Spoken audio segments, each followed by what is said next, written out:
Tonight, you're prowling through the woods again.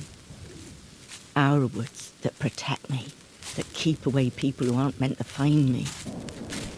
That was never you. You were always meant to find me. The rain batters my windows, drips from my roof, the same rain that's stinging your face, drenching your clothes.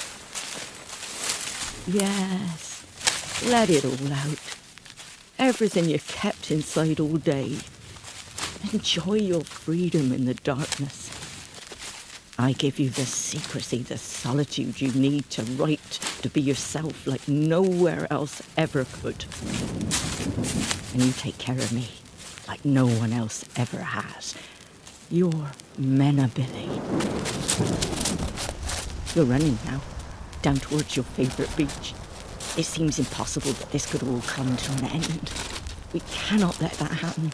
Whatever the tedious lawyers say with their bits of paper, their leases and their contracts, we belong together. But things have already changed. We're never alone anymore. Now he is always here. Tommy Moper. Your name for him, not mine. Dragging himself around, needing you constantly. Duck, are you there? Could you lend me a few bob? Inside me, you have many names. Mrs. Browning, Lady Browning, Daphne du Maurier, Bing, Duck. Does anyone else know who you really are? Does he? Does he understand that a house isn't like a marriage? You cannot just walk out and leave. You're practically sitting in the grate, Tommy. Do I measure time in the same way you do? When I was alone, before you came, I measured it by the seasons, how each winter felt that little bit colder as the holes in my roof got that little bit bigger. I can put another log on the fire if you'd like. And then, as the warmth returned, how the plants and flowers grew wild around me and the ivy crept further and further across my windows like a shroud. Yes. Would you, Duck? Man's rather feeling the cold this evening. When you came, I could use another measure. What were you doing? Who was with you? First children and someone to look after them. And a husband who came and went. The children left. But then he came and stayed. No work for him anymore. Now he's there, on the other side of the fire. And you have to be so patient. You know, it might be an idea to get some central heating in, don't you think? I do think. I think of the expense. Far better to put on an extra jumper and some good thick socks. We don't even know if I'm going to win this sickening fight over the lease yet. Put in central heating, and then be told to pack our bags. No, thank you. But you will keep fighting for me. You won't give up. If only old Dr. Rashley had clung on for a few more years. If only he'd signed the lease renewal before he died. That would have been more useful. He let you down, like his family let me down, abandoning me, leaving me to rot. I find it hard to believe this Philip Rashley chap could want Menabilly as much as you do. Oh, his feelings are irrelevant. John Rashley was going to renew my lease just before he died. His heir is honour bound to respect his wishes, and there'd be nothing for him to inherit if it wasn't for me. All that work, in wartime. There wouldn't even be a roof. £30,000 it cost me to repair a roof. You could build 10 boats for that amount. I hope you pretend you didn't hear that. His boats. People are on my side, locally around here, you know. They know this house is mine, by right of love. By right of love. That's exactly it. That's why you must keep fighting. In this duel over me, you are my champion. It's been 17 years, after all. Since the middle of the war. That has to count for something. I quite fancy putting a bit of music on. Only if it won't disturb you. Disturb me? Oh, Moper. Even your breathing disturbs me. How can I have an idea? I mean, I would never write another word. I know you can't hear me. Not like I can hear you. But we are connected. I feel it. And that connection lets me guide you in my own small way. Let me help you now. Don't think about him. Think about what our fight is all about. Think back right to the beginning. Really, now I think about it, I've loved Menor for so much longer. Since I first saw it, that summer in 1926. 35 years, give or take.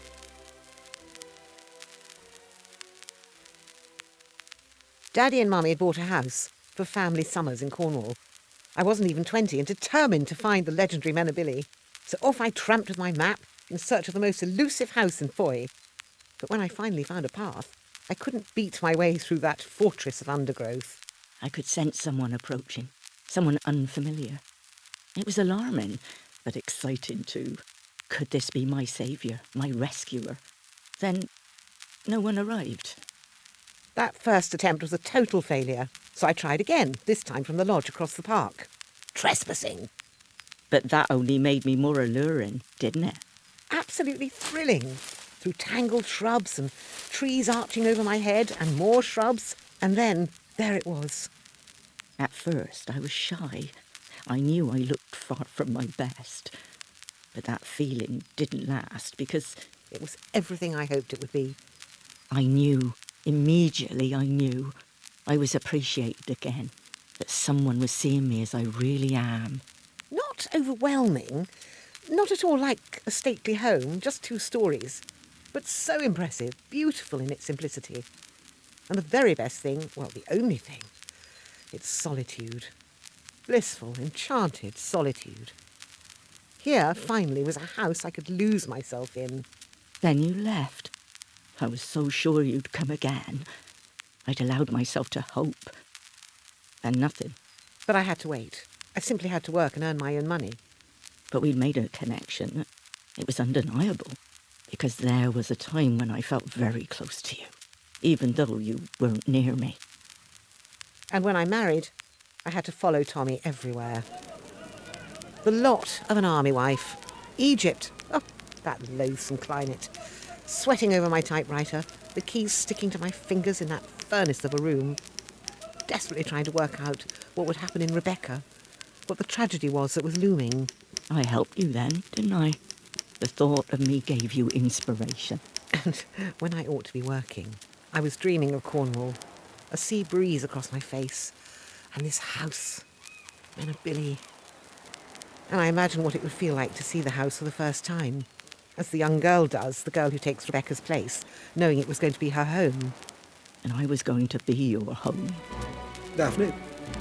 Daphne! You were miles away. Oh, what is it? I don't suppose you'd like to join me in a little nightcap? Haven't you already had one? You know, I really don't want to nag. You're right, of course. But just thought it would be nice. Leave him to it. You've been so good all day, so attentive. Now you deserve a reward. I'm going to have one of my walks before bed. Don't wait up for me. And remember, I'm going to London tomorrow. Maybe I'll get further with the solicitors if I'm standing right in front of them. Which means leaving him here with me, all day, alone.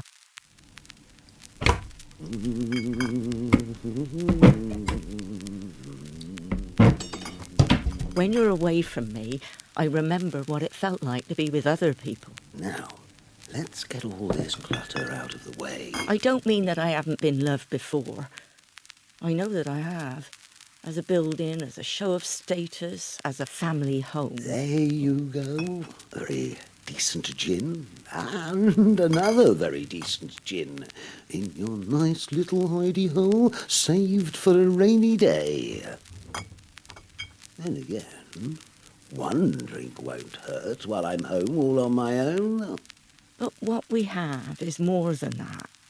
It's the bond that comes from meeting each other's needs perfectly. That's what we do, isn't it? And even though he's always here, he can't break that bond. Just a sip.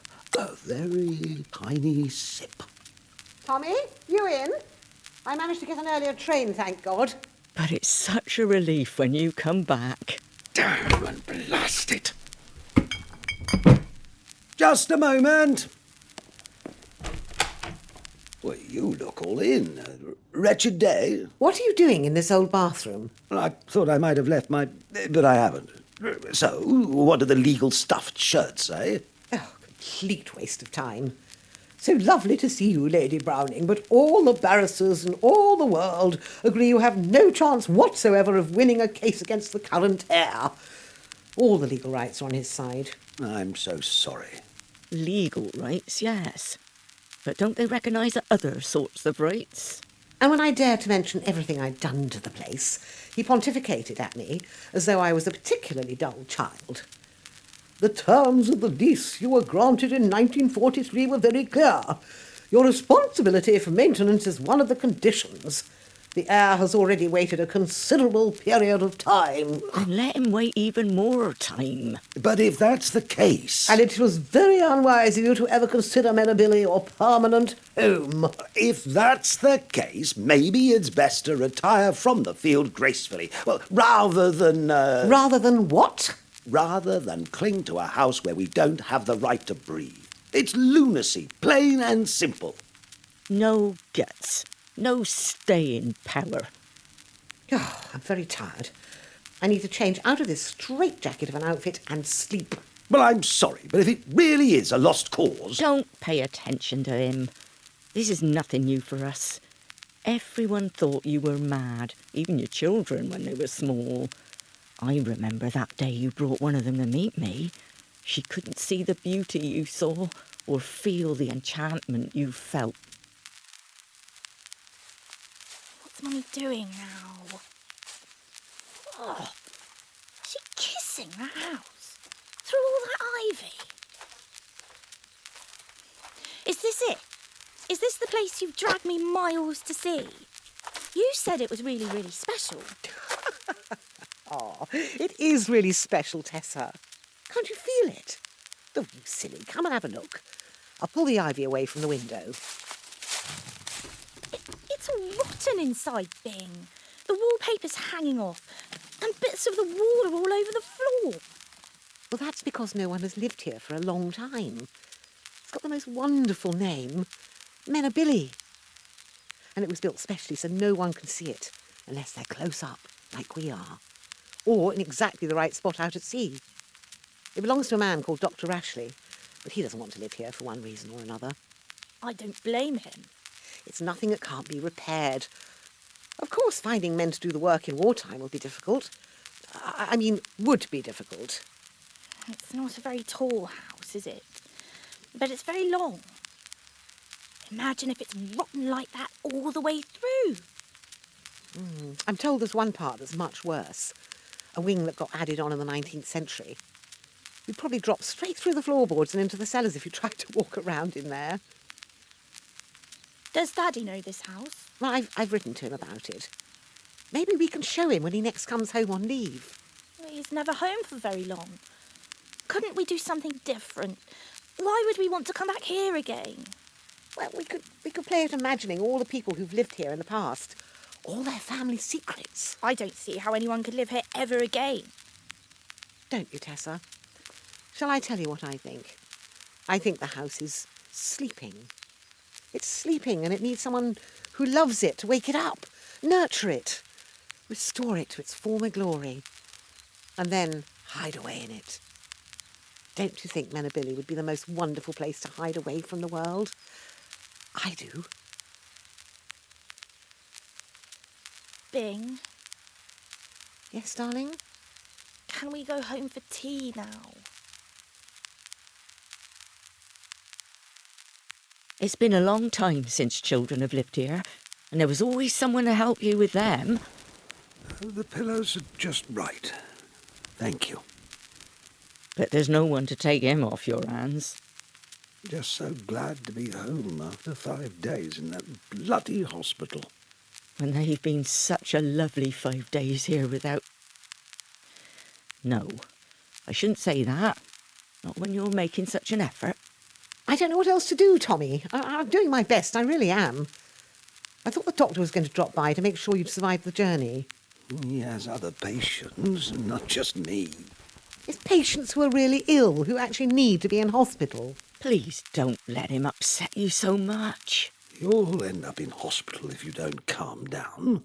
How very strange that feels, wanting you to listen to him for once. How can I be calm? I mean, all this with you and still not knowing about the lease.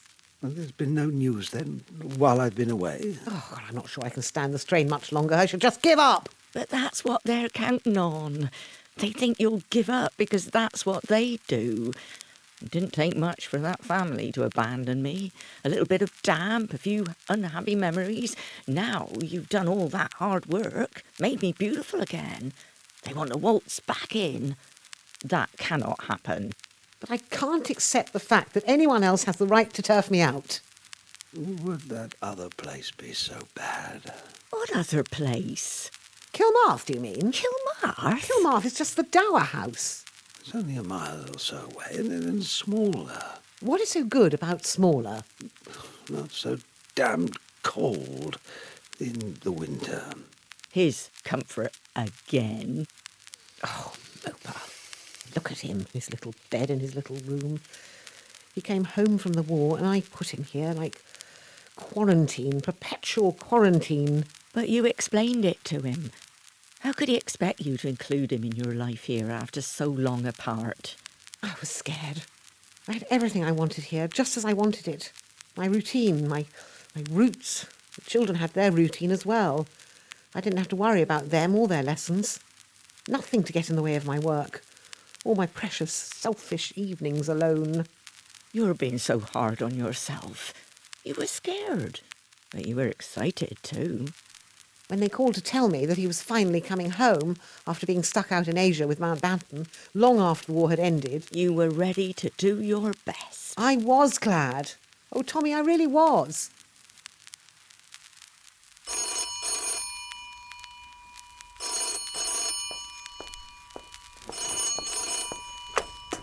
Hello? Yes, this is Lady Browning. RAF where? Sorry? What's happened? Oh, I didn't have any idea it might be so soon. Let me get a pen. He'll be arriving at RAF Northolt, you say? I went to the hairdresser and I dressed up. I wanted him to see me from the steps of the aeroplane and love me. And I wanted to see him and feel all the love I knew I had felt. That I did feel for him. And I thought, at that moment, when I first saw him as we walked across the tarmac to each other, I thought everything was going to work. Darling? It was hopeless. Both so awkward, so public. Surrounded by army people, Tommy having to organise them, he was exhausted. And that night in London we had no reunion. It was all turning out just as I dreaded it would. And at Menor, it would be worse. I had an idea about giving Tommy his own room, and I knew then I was right. I don't understand. But we talked about it. Well, only in letters. And I wrote to say no. I did not want to sleep apart from you. I do not want a separate room. But it connects to mine. And I put all your things here. Look, your books, this bookcase is new. If you find it difficult to have someone sleeping beside you after all this time, I can creep off into the spare room. I'm thinking of your comfort as well. You've been living away for years. Oh, there's so much to adjust to. Menor has never been your home like it's mine. I love Menor. I think we just need to start off this way. And before you know it, you'll be given your next job. Has Mountbatten found out what it is yet? Not yet, but probably at the War Office. Oh, so London then? Yes, London. You'll be travelling up and down, back here for the weekends? Well, unless you could see your way to... Yes, of course. Back here for weekends. Then you need to rest, complete calm, build yourself up for the next thing. Perhaps you're right.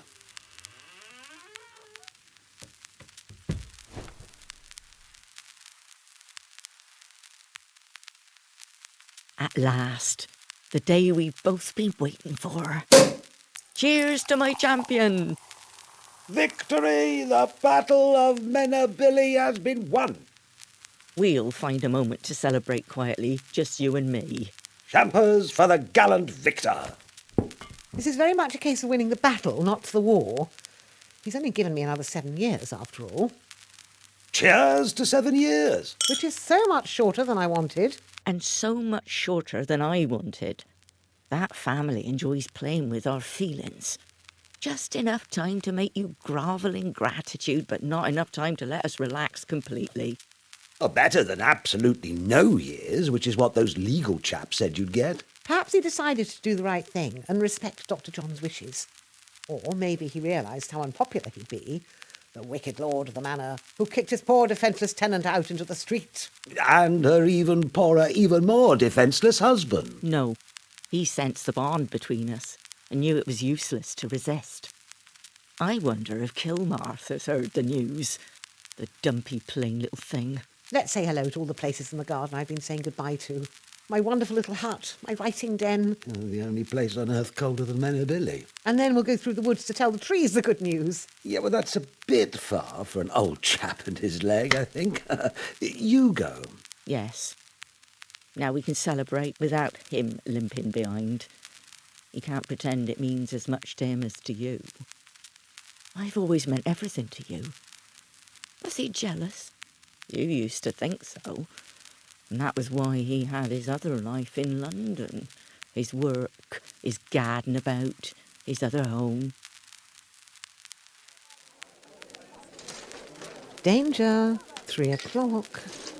That incredible bore from your office is trying to catch my eye again. Which incredible ball? There's more than one? No, we're safe. He's called it someone else. I just want to say thank you for coming up to London. It means so much to me that you're here. Wretched parties like this, I can't always find an excuse for both of us. Let me try to unclick this fixed smile off my face. There. You look beautiful. Oh well, I can't wear my comfy trousers everywhere, worse luck. I hate dragging you away from Mena, having to spend the night in my god-awful flat. You love your flat. It's your territory. Just like Menor is my territory, rats and all. It looks like I'm going to be leaving the War Office. Leaving? You mean leaving London? Living at Menabilly full-time? No. I've been offered another job at Clarence House, For Princess Elizabeth? in charge of the household. Oh, Tommy. It's really not something I ever expected. You deserve it. You want to do it? Well, they seem to think I still have something to offer. But of course it would mean... I'm so proud of you, Duck. Well, perhaps you should take some time to think about it. What it would mean for us. Another posting in town. Well, we'll just have to make sure you have a jolly good rest at Manor at the weekends. At weekends. Yes. Get out on the boat as much as possible. After all, we've got into a routine, haven't we? Why change now?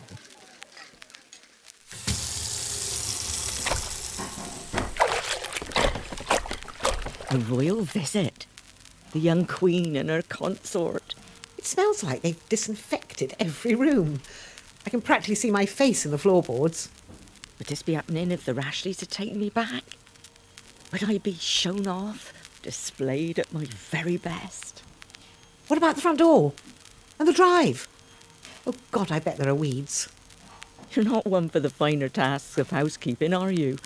Your love for me goes far deeper than superficial appearances. And the bathroom. Oh, gosh, we really must make sure the bathroom isn't quite as awful as it normally is. I doubt they'll use it. But how do they... Oh, I don't want to know.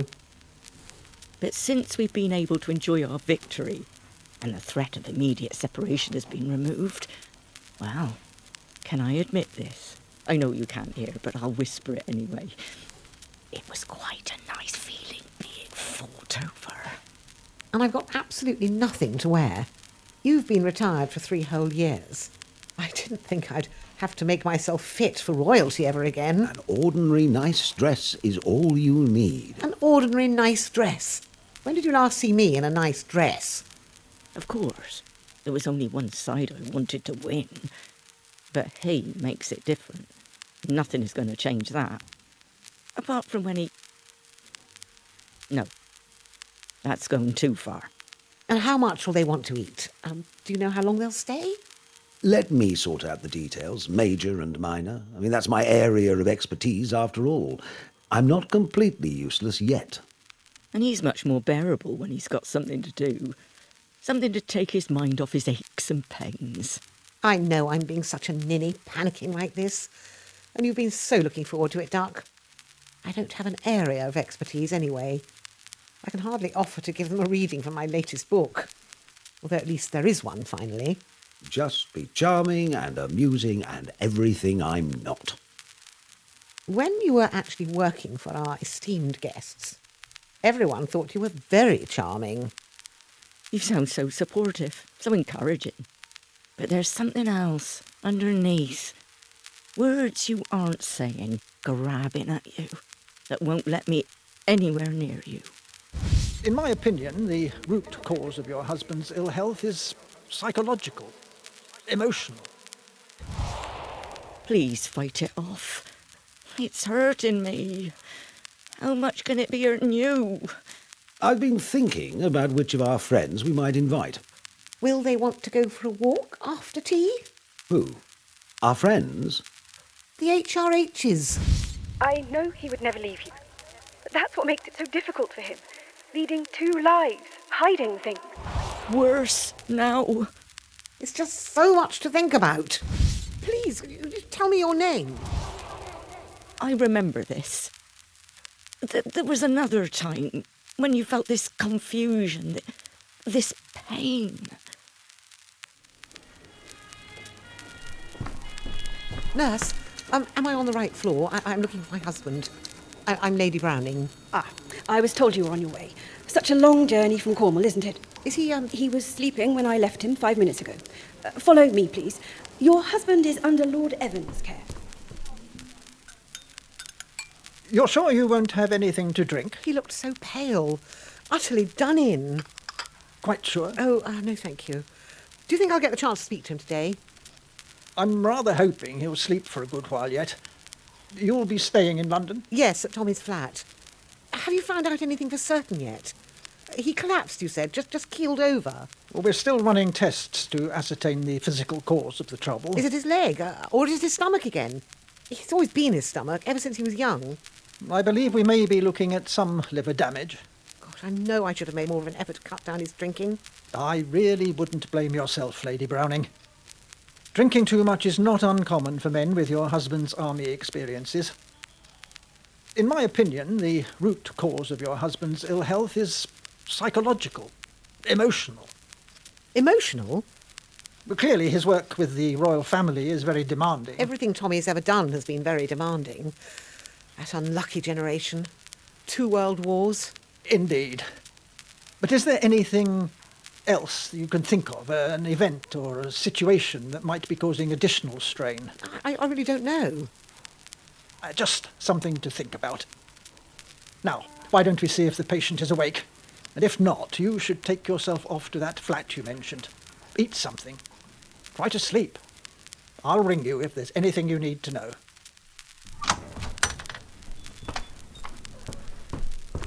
Oh, God, this place needs some air. Eat something. Sleep. I couldn't do either here. Yes? Is that? Is this the hospital? Is that where Tommy is? Who's speaking, please? Lady Browning? That's right, isn't it? Yes. I never thought I'd be able to tell you this, but I've been so worried about him. What business is it of yours to be worried about my husband? I know he would never leave you. But that's what makes it so difficult for him. Leading 2 lives, hiding things. Please, tell me your name. He isn't the sort to hide things like that. Well, not easily. With his job, and out at night, and the train to and from Cornwall all the time. Cornwall is our home. Tommy has 2 homes. 2 lives. I'm not going to continue this conversation unless you tell me... No! No!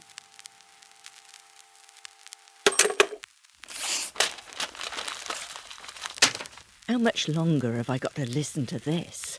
just meaningless drivel. Write what you mean, man. No excuses, no flannel. It is with enormous regret and shame that I write to inform you. New depths. He's just pitiable now. Save you the task of... Tommy! There have been bad times, of course. Like when you brought him home to recover from his... what did you call it? His breakdown. And you rose to that challenge magnificently. But now he's just driving us both completely mad. Resigning from all your clubs. It's only making it awkward for them. I am saving them the embarrassment of keeping me as a member. It was an accident, Tommy. An accident you've been dreading. As if he could ever stay off the drink. But completely avoidable. Just some stupid civil defence meeting. Nothing worth having a few whiskies for. I knew I shouldn't drive. We have been over and over this. There is simply no point. And then...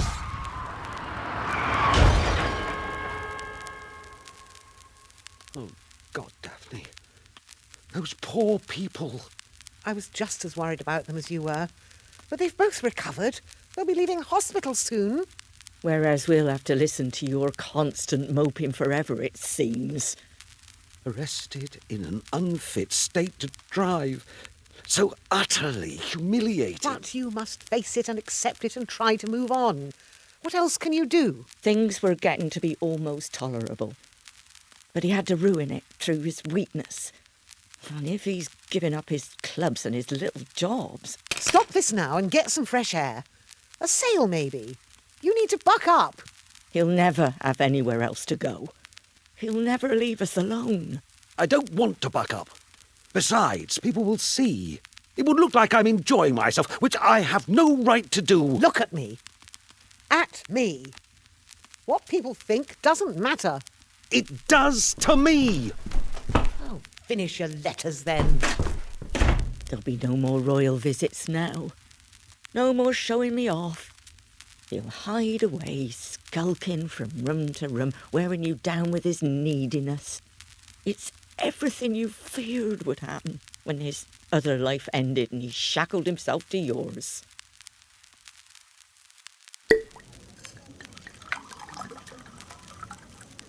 Oh, it's a bad idea, this trip. I should have known. Sorry? Well, just because we're in France doesn't mean we're having a holiday, does it? Do you fancy some dessert? Oh, no. Thank you. No, neither do I. I just want to crawl into bed and pretend today didn't happen. Rotten for you. I don't see how anyone could muck up a story as good as The Scapegoat. But that's just it. The screenplay has hardly any of my story in it. I've tried to get people to listen, but they clearly think I'm being a complete pain and interfering. Oh, he's looking our way, finally. Monsieur, deux cafés, s'il vous plaît? So I've achieved nothing, and you're even more worn out than you were before we came. Oh, a bit tired, that's all. Can't quite get some work things out of my head. And the whole point was to stop you thinking about work things. We hoped... We?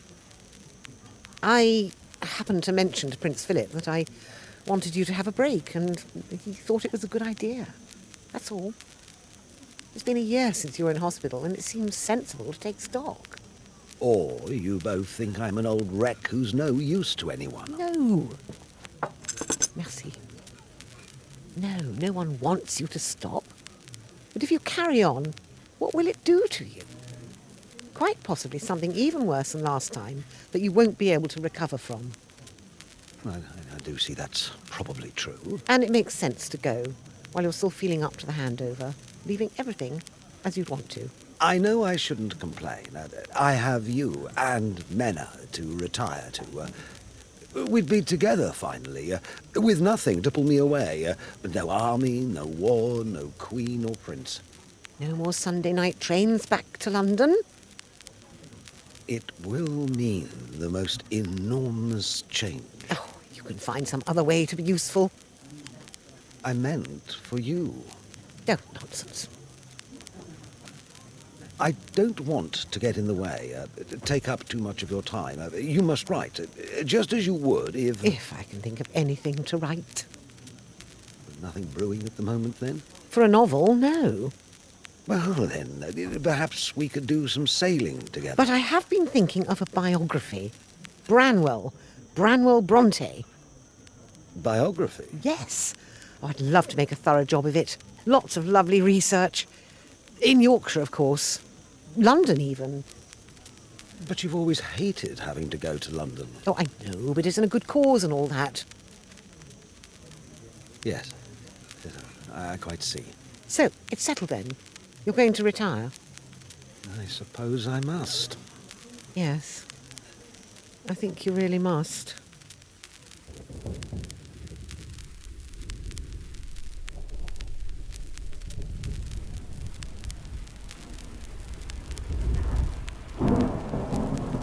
I've lost count of how many winters have passed since that day when he came and stayed. 5, 6, each one worse than the last. And now this. Doc! Try to sleep, Tommy. You as sick and exhausted as him. I think I should write to my sister. Tell her... Just rest. Do it tomorrow. I keep trying to comfort you, remind you of better times. One of the nurses will be back soon. Ask her for a sleeping tablet. But your mind's been constantly occupied with him. His needs, his comfort. You've made changes to me you swore you never would, making me easier to live in. It's called storage heating. It builds up at night, and we let it out in the day. I can't wait to feel what it's like. Menna won't know what's hit it. And yes, I admit, it's nice to feel the warmth spreading through me. But you didn't do it for me, did you? Oh, nurse! Nurse! Do you need a bowl? No. No, there's nothing else left to bring up. Oh, God, how much longer am I going to go on feeling like this? It's a very bad case of jaundice you have, Lady Browning. You need complete rest for a while longer yet.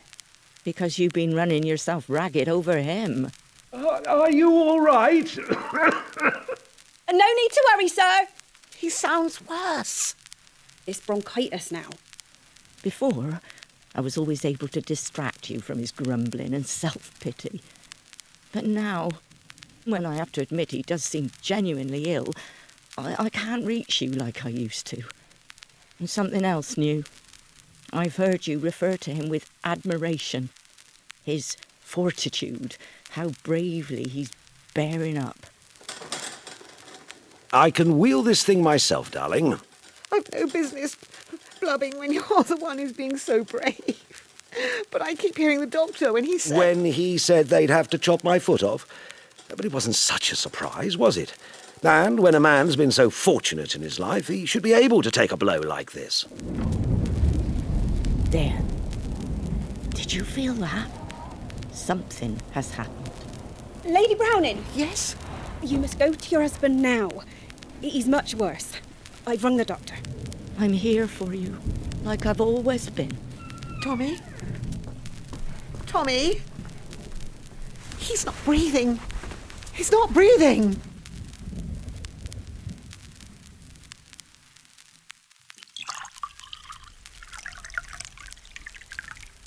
I'm waiting for you. I don't mind waiting. I knew you'd need time, but how much?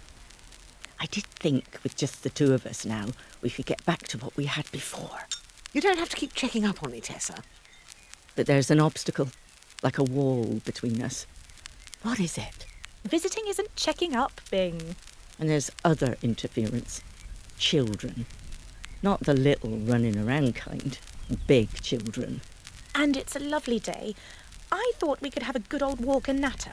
All right. Some of the old haunts. Or maybe, wouldn't it be a good idea? This is happening more and more now. Wouldn't you prefer it if... I thought it might be better to... If we had another look at Kilmarth. Kilmarth. Kilmarth. Isn't she bored of saying it? I'm bored of hearing it. I don't think so. And that should be the end of the matter. It won't be, But if you insist on living alone... Which I do. It would make us feel so much better if we knew you were living somewhere smaller, easier to manage. Yes, it's very touching how concerned everyone is about my living arrangements. Philip Rashley has my well-being at heart also. He's told me that the Kilmarth tenants are moving out. Wouldn't it be the ideal time for me to leave Menabilly and move in? Why wait for the end of the lease? Well, you have put a deposit down on Kilmarth. What? Why? Why have you? But I still have 4 years left here. The deposit on Kilmarth was just to give me something to bargain with. Before, whenever the lease was under threat, I never allowed myself to think I'd really lose Menor. Lose all of this? Of course not. That couldn't happen. But now? I'm not a complete idiot, Tessa. I'm a widow now. I have to try and see things differently. But that's what I've been trying to tell you. Now it can be our time again. Good. Because Kilmarth is really such a lovely house. The way the light comes in and that view to the sea. That's something Menor doesn't have. But if I leave Menor, I'd be leaving so much more than bricks and mortar. Exactly. People wrote to me, you know, when your father died, about how to cope. Quite a few said I needed to clear off to somewhere new, away from memories and anything that might set me off. Plain wrong. Being here comforts me, because this is where Tommy is. He's here, Tessa. I feel that so strongly. You feel him? Oh, Mummy. I want to walk on the lawn where he walked, sit by the fire where we sat together. But now remember how irritating it was when he sat there, complaining about the cold and the food, interfering in our precious evenings. You do remember that? Tommy is present in Menabilly, and not just as he was when he died, but in our happier times when he was fit and strong and handsome. There have been people who've lived on in me when they've passed over from your world. The ghosts, you call them. But he is not one of them. He's just in your mind, in your... As long as I'm here, Tommy and I are together. In your mind. He's the obstacle. He's why our connection is broken. You want to be with me only because of him. I think Daddy would follow you if you had to leave Menor. And I may have to, and that terrifies me. I somehow always found the strength to fight before. But now, if Philip Rashley downright refuses to renew the lease, I have to face it. So, you'll come and have a look at Kilmarth with me? I think it's time you listened to your daughter. Don't you?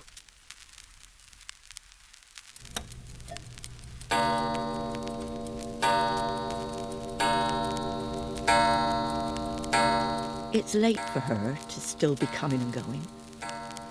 She's out most days, making arrangements, getting ready for her new life. He wants me out by the end of September, Tessa. No reprieve, not this time. It's hateful for you, but I can't pretend it's not a relief. Then she's always back for the evening, so she can do her sorting out, burn things sometimes. But this can't go on forever. Eventually we'll say our goodbyes and she'll have to go and not come back. He's agreed that Kilmarth's mine for as long as I breathe. But the repairs it needs, Tessa. I'll be bankrupt long before I expire. I know that's where she is all day, of course, Kilmarth. I remember what it was like when she first came to me. How she cared for me and mended me and smartened me up. Now, it's Kilmarth's turn. I'll have a proper Catholic chapel built into the basement for all the grandchildren, you know. She must do what she must do. I'm looking to the future. Philip Rashley has waited a long time for me, a respectful amount of time, making sure things had run their course with her before insisting on his rights.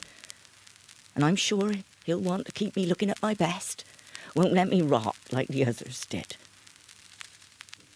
What was that? Is she back? No.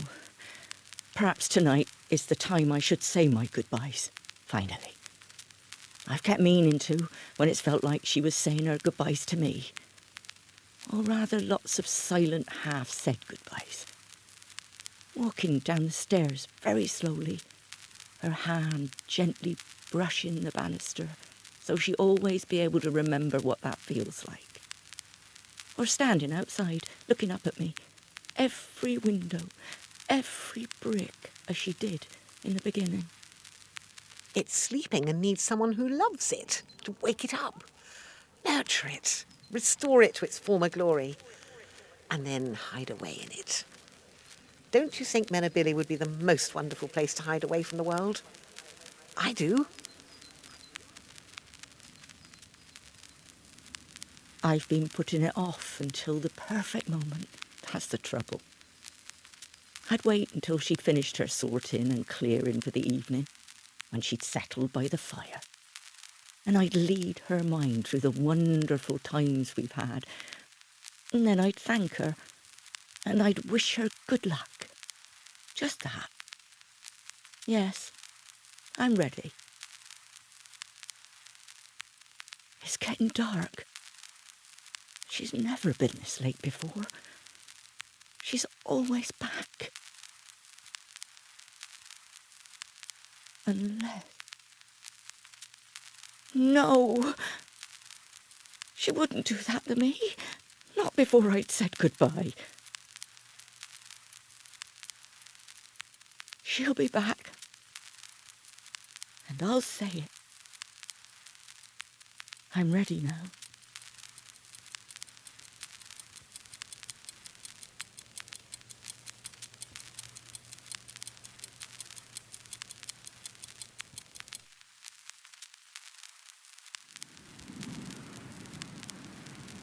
In Love for Menabilly, Daphne was played by Julia Saville, Menabilly by Jane McKell, and Tommy by Russell Biles. Tessa was Ellie Brooks, Tommy's mistress, Tanya Alexander, and Lord Evans, Lee Tilson. Other parts were played by members of the cast. The play was written and produced by Joanne Chalice, sound design and mix by Steve Rafter.